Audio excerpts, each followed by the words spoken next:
Hello and welcome to Doctor Who Review, Season 9, Episodes 3 and 4, Under the Lake and Before the Flood. If you haven't seen the episodes already, I suggest you go away and watch them because this review will contain spoilers galore.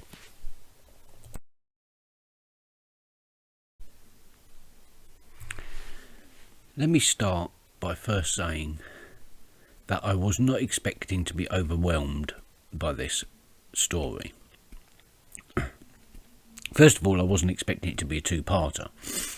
After the excitement of the season premiere and the two parts that made up that, The Magician's Apprentice and The Witch's Familiar, with Davros and Skaro and the Daleks and Missy, I thought the series can only go really in one direction, and that is down. And I don't mean that derogatory, I just mean most of the series, they start strong, they dip in the middle, rising up to a season premiere. So I was expecting, at best, an average episode. What I got was a mixture of funny, witty humour, dark science fiction story, some classic Doctor Who moments, and some brilliant shout-outs, some brilliant little Easter eggs. And I will discuss them individually now.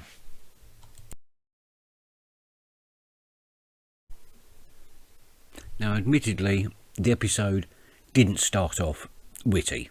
It started off very dark and very spooky. I thought the set design and the lighting was absolutely superb and really helped to give a feel of the claustrophobic and oppressive nature of a very small underwater base. But the moment the Doctor arrived, the humour started. And I think Capaldi's got the Doctor's humour really down well now. It started off with the fangirl O'Donnell. When the Doctor first introduces himself to the crew with the psychic paper, and for once the psychic paper does not lie, and reveals him to be a scientific advisor to UNIT, O'Donnell starts to really glean out, to fangirl out. She reveals that she's read the files.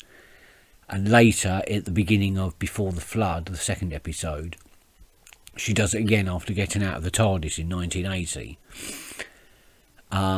Saying, oh, it's bigger on the inside, it's bigger on the inside. Like she's read all about the Doctor and his TARDIS.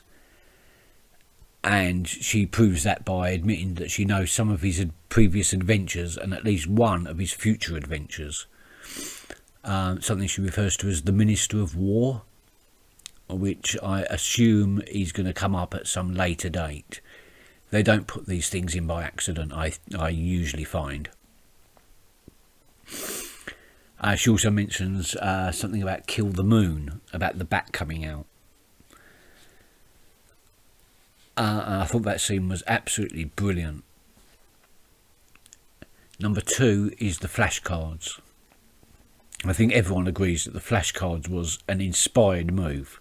We've long since been aware that the Doctor just does not get anybody but himself. He just does not understand people. And the fact that he's now got so bad, and his behaviour he seemed to be so odd that he now needs flashcards to help him explain away his behaviour is really quite brilliant. I hope they don't overkill that one, but I do hope they bring it back on occasion here and there. But it's a joke that doesn't need to be overstated too much, I think. I'll be coming back to the flashcards in a minute because the flashcards feature very heavily in the Easter eggs. But the third funny moment I found it funny and a little bit serious as well, is the Doctor telling Clara not to turn into him. when she goes to leave, all expectant and knowing what to do and knowing what needs to be done, he pulls her back and says, "Don't turn into me. There's only room for one Doctor in this TARDIS." And I think that's a warning to her. It came across rather egocentric and rather possessive, but I think that's just the way Peter Capaldi plays the Doctor. But I think really he's saying there is only room for one me in the TARDIS. I've seen it all. I'm not surprised by the universe anymore. And I need you. I need somebody with fresh eyes that still sees the wonder, still sees the adventure, and still sees the small stuff that he might miss. Matt Smith explained it very succinctly in The Beast Below, when he explains to Amy that she needs to see everything, because I think he's so old and he's seen so much, and as he says, he's seen the end of the universe, he's seen stars die, he's seen them born again, he can rewind time any way he wants. The universe no longer holds the same surprise for him. And an inexperienced companion sees danger where the Doctor might not see it, so it keeps him safe. And a fresh companion hasn't been corrupted by the Time Lord's rather transitory moral compass. It keeps him on the right path and always doing the right thing where he might not. We saw that very clearly in David Tennant's Doctor, the 10th Doctor, where he tells Donna, or by example shows Donna, that he needs somebody by his side to stop him from going too far sometimes. He needs Clara to still see the wonder in the universe and to still keep him safe. So, serious but also funny. Number 5, I can't remember.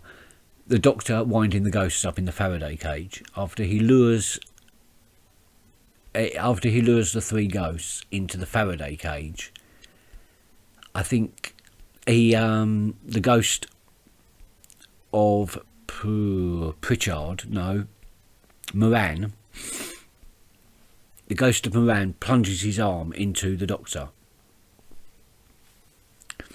and he seems to fall for it like the Whispermen when they plunged their hands into the bodies of the companions and stopped their hearts.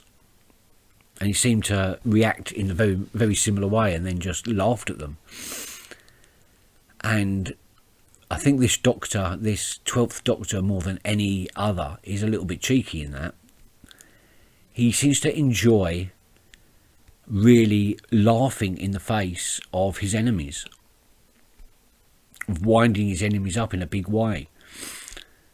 In the last episode, when he dragged Davros out of his seat, out of his mobility chair, and then paraded around the Daleks, taunting them in a way that I don't think any other Doctor has really. Other Doctors have taunted the enemy, but the 12th Doctor seems to go out of his way. He seems to enjoy spending time and energy into making the taunt just that little bit more bitter. I think I like it though. I think it marks the 12th Doctor individually. And let's face it, every Doctor has been very individual in their approach to things. And I think this series is really showing Peter Capaldi's individuality as the 12th Doctor, as a Doctor in his own right. Which brings me to the last point, or actually the second from last point. The Doctor saying that his latest regeneration is a bit of a clerical error. Somewhat of a clerical error. A nice little line. And I speak sign. Just another funny moment when the Doctor realises he has overestimated himself yet again. After brashly poo-pooing the idea that he needs translators and that he's perfectly versed in understanding sign language, he has to admit that actually he can't understand sign language, and then calls for flags because he can understand semaphore, which reminded me a little bit of Paul McGann's performance in Night of the Doctor, when he says, 3 minutes, that's ages, bring me knitting.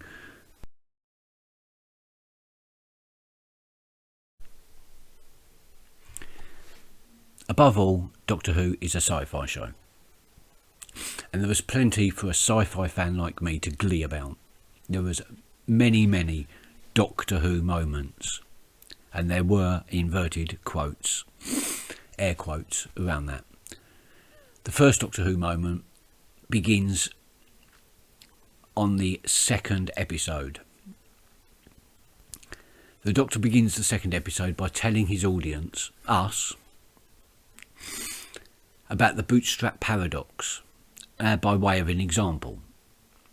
He tells the story of a time traveller going back in time to find Beethoven. Why Beethoven? Well, apart from the fact that the Doctor does seem to attract artists of a certain mental disposition, Vincent van Gogh, Beethoven. Beethoven was also profoundly deaf, and in this episode, or this storyline, we've had the first major character who is deaf, played by the brilliant Sophie Stone. So I think that was Beethoven was chosen for those two reasons. What is the bootstrap paradox? A bootstrap paradox, or a causal paradox, also called a predestination paradox, or even more confusingly, also called an ontological paradox, has been used as a plot device for decades in science fiction. Originally coined by Robert A. Heinlein in his story By His Bootstraps, and used recently in the mini episodes of Doctor Who Time Space and Time Crash, and famously in the British play The Flip Side of Dominic Hyde. If you remember, in Time Space, the TARDIS lands inside herself. Amy goes inside and reappears inside the TARDIS, as it were. It's very confusing. Watch the episode and you'll see what I mean. Basically, Amy only knows what to say because she heard her future self say it. It was also used in Time Crash when the 10th Doctor met the 5th Doctor, and they were crashing, and the 10th Doctor only knew how to save them because he remembered being the 5th Doctor, watching him do what he did. Recursive occlusion, a paradox. And I thought that was absolutely fantastic. In telling the story of the Time Traveller and Beethoven, the Doctor essentially breaks the fourth wall of theatre, talking to the audience. This is not the first time Doctor Who has done this. The 4th Doctor breaks the fourth wall in Invasion of Time, and the 12th Doctor breaks the fourth wall in the episode Deep Breath. They're shorter scenes, usually one line. I think in the 4th Doctor series Invasion of Time, Tom Baker turns to the camera and says, "I don't think the sonic screwdriver will get me out of this one," or something to that effect. And in Deep Breath, 12 looks to the camera after the robot fell out of the ship and says, "Did the robot fall, or is the Doctor a murderer?" In both cases, there was nobody else present for him to be talking to. He had to be talking to us. So it's not a new thing for Doctor Who. I thought it was a great start. And the Doctor playing the electric guitar theme to be quite honest, I want that theme to be Peter Capaldi's theme from now on. I think they should change it every episode. That should be the theme. Let's face it, every Doctor has had their version of the Doctor Who theme. I think this should be Peter Capaldi's. So if anybody's watching from the BBC, please don't block my videos. And make that the regular theme now. Another great Doctor Who moment was when Cass, Clara and Lum were in the cage.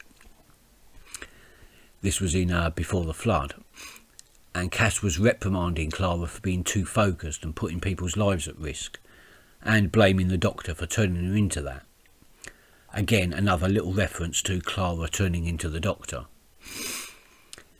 And Clara retorting that he taught me what needs to be done, and then carrying on with her plan regardless. And the Doctor's right, he has taught her a little too well, which is another reason why I want Clara to leave the Doctor in a safe way, to still be alive. Because she could be incredibly useful in seasons to come, in the same way that Martha and Rose kept coming back in various episodes as guest stars. I think Clara and Jenna Louise Coleman would make a brilliant companion that occasionally made reappearances. I thought the ending was a little bit too soppy for my liking, but I can live with that. It was a good and solid storyline all round, and adding a bit of humanity at the end didn't weaken it in any way. Having the second part take place at 2 different time periods was a great thrill for me. It's not often we get that. We sometimes get a storyline that takes place, where the Doctor is in one time period, he goes back to another. But it's very rare we get the story taking place at 2 time periods at the same time, with Clara in 2119 and the Doctor in 1980. So I thought that was absolutely fantastic. I love it when they do that. What I did not understand was the Fisher King. This is an alien race that we never find out what the name of the race is. We just know it as the Fisher King, this one creature as the Fisher King. And it strikes me as odd why Toby Whithouse chose that name and then didn't allude to the legend of the Fisher King, which is in itself a very famous legend in a lot of cultures and a lot of religions. If you don't know it, the Fisher King is also known as the Wounded King. He is the last in a long line of descendants charged with keeping the Holy Grail, or a religious grail of some kind. Versions of the story vary widely around the world, but he's often wounded in the legs or groin and is incapable of moving on his own. In most of the legend, he becomes impotent and unable to perform the task, so he becomes unable to father or support the next generation to carry on after his death. His kingdom suffers as he does, his impotence affecting the fertility of the land and reducing it to a barren wasteland. All he is able to do is fish in the river near his castle and wait for someone who is able to maybe heal him. Now, healing involves magic, and knights travel from many lands to try and heal the Fisher King, but only the chosen one can complete the task. Who the chosen one is varies again from text to text. In the English version, it is Sir Percival in the Arthurian legend. Now, the fact that Toby Whithouse used the name from a legend that is so widely known and then not allude to that legend in any way is really quite puzzling to me. I hope we learn more of the Fisher King in episodes to come. Saying that, the makeup of the Fisher King and the costume was absolutely fantastic.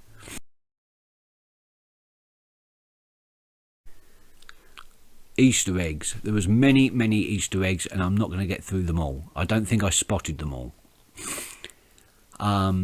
one of the flashcards in the flashcard scene reads, "It's my fault, I should have known you don't live in Aberdeen."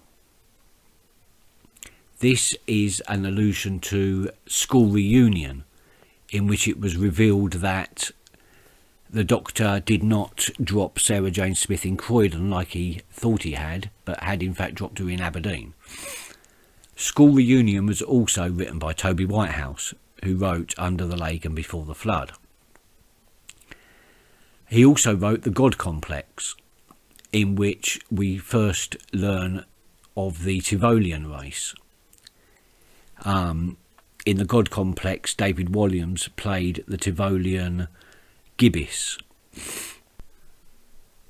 Number 2, the electric guitar amplifier seen in the Doctor's prologue has a plaque reading Magpie Electronics, which is a shop originally owned by Mr. Magpie in the episode The Idiot's Lantern. Martha Jones's television in The Sound of Drums was made by Magpie, and a shop in The Beast Below. We only see a little bit of it, but it's quite definitely Magpie Electronics. Thirdly, Colin McFarlane, who played Moran in this episode, also voiced the Heavenly Host in Doctor Who Voyage of the Damned, and also played General Pierce in the Torchwood episode Children of Earth, which also starred a certain actor as John Frobisher. I wonder who. Lastly, Prentice, the Tivolian undertaker, has a business card that reads, "May the remorse be with you," which is a nice little Star Wars reference, I think. And they're the only ones I noticed.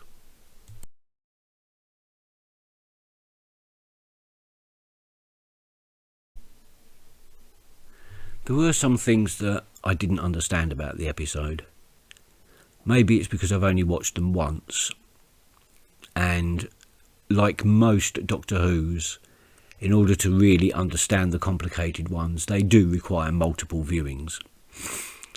What I didn't understand was first the message. I didn't really understand why the message needed to be sent in the first place. I didn't understand how the message could even be translated. The Dark, the Sword, the Forsaken, the Temple. The first two give a direction, as the Doctor said. So you're in space, head towards the sword.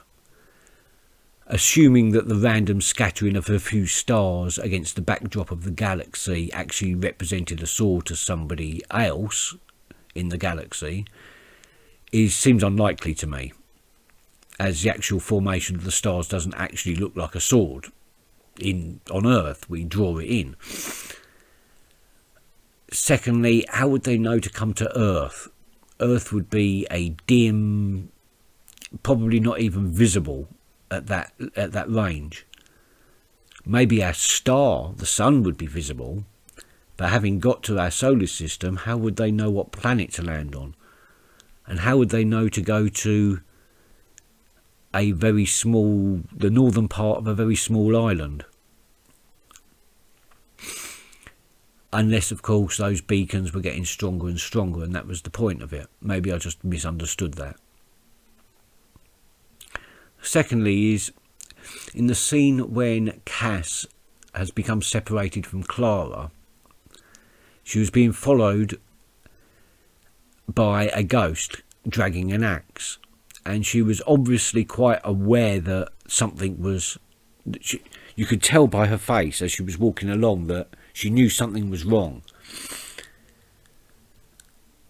She obviously couldn't hear the dragging on the floor behind her, but why didn't she just turn round? If she had just turned round, she would have seen the ghost and then run. I didn't see why she needed to, with her back to the suspected danger, kneel to the floor and feel the vibrations and then have to concentrate on translating what those vibrations meant, I'm pretty sure it would have been just quicker and simpler to turn round. If someone can explain that to me, I would be really grateful, because I don't understand that scene at all. As brilliant as the effects were, I don't understand why that needed to happen. On the whole, I give this episode a solid 9 out of 10 as a story. Individually, 8 out of 10 and 9 out of 10, respectively. Only because that second episode just really blew my mind. It's not often that you get, usually when you get a two-parter, the first part is very, very strong to hook you in, and the second part is a little weaker. It's not often that you get a second part that exceeds the expectations of the first. I think it only happened to me, in my opinion, once in The New Who, and that is The Empty Child, The Doctor Dances, which was my favourite episode of the Christopher Eccleston era. To me, this could go down. Upon second and third viewings, I might rate up this episode. I think it has all the hallmarks of being Capaldi's best to date. Of course, we've got another one in just a few days.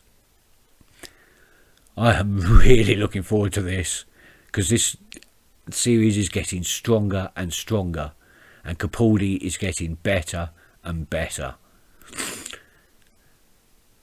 I think I like him more than Eccleston. I'll see you next time. Bye.